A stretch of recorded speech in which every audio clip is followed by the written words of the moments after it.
এই ভিডিঅ'টোত আলোচনা কৰিবলৈ লৈছোঁ HS ফাৰ্ষ্ট ইয়াৰৰ এডভান্স এছামিছৰ চিলেবাছখনৰ বিষয়ে। যিসকলে এডভান্স এছামিছ ছাবজেক্ট চুজ কৰিছা তেওঁলোকৰ কাৰণে এই চিলেবাছখন খুবেই গুৰুত্বপূৰ্ণ।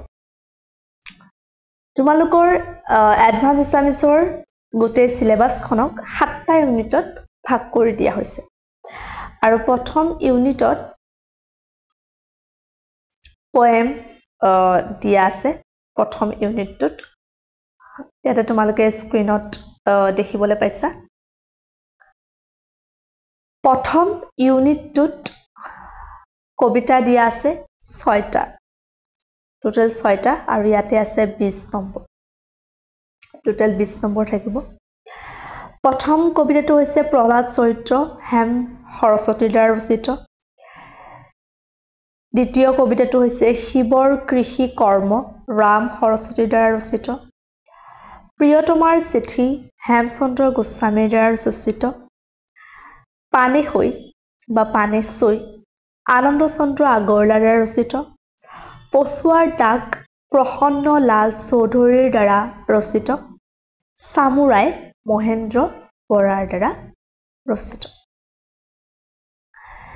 তাৰ ছেকেণ্ড ইউনিটটোত দিয়া আছে গদ্য। প্ৰথম গদ্যটো হৈছে শংকৰদেৱৰ বাল্যকাল, গুৰুচৰিত কথা। ছাত্ৰৰ কৰ্তব্য আৰু শিক্ষা, কৃষ্ণকান্ত সন্দিকৈৰ দ্বাৰা ৰচিত। অংকীয়া নাটৰ ৰস বিচাৰ, ডক্টৰ সত্যেন্দ্ৰ নাথ শৰ্মাৰ দ্বাৰা ৰচিত।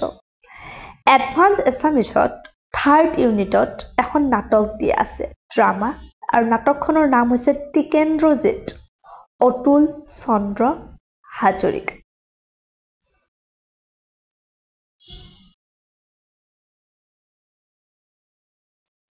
তাৰপিছত ফৰ্থ ইউনিটটো স্ক্ৰীনত আহিছে, দেখা পাইছা।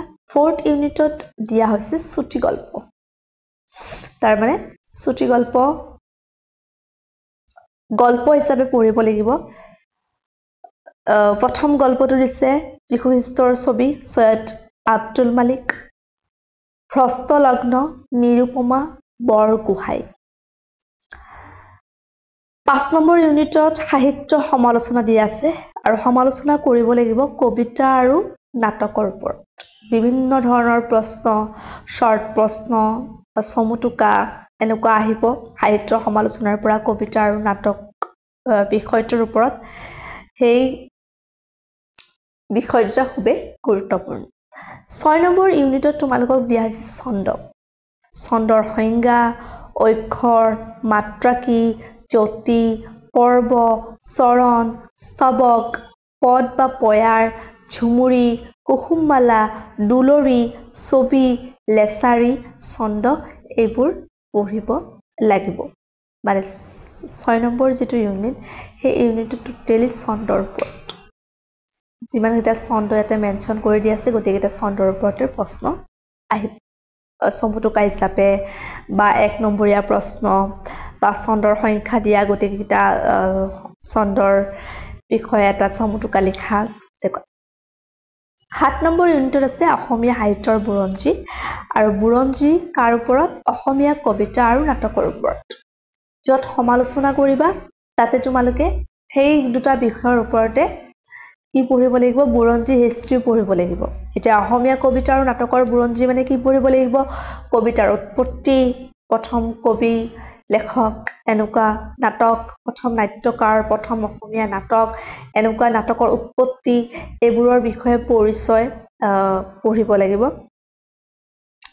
এনেকে গতিকে এইখনে আছিলে HS ফাৰ্ষ্ট ইয়াৰৰ যিখন চিলেবাছ এডভান্স এছামিছৰ, এইখনে আছিলে।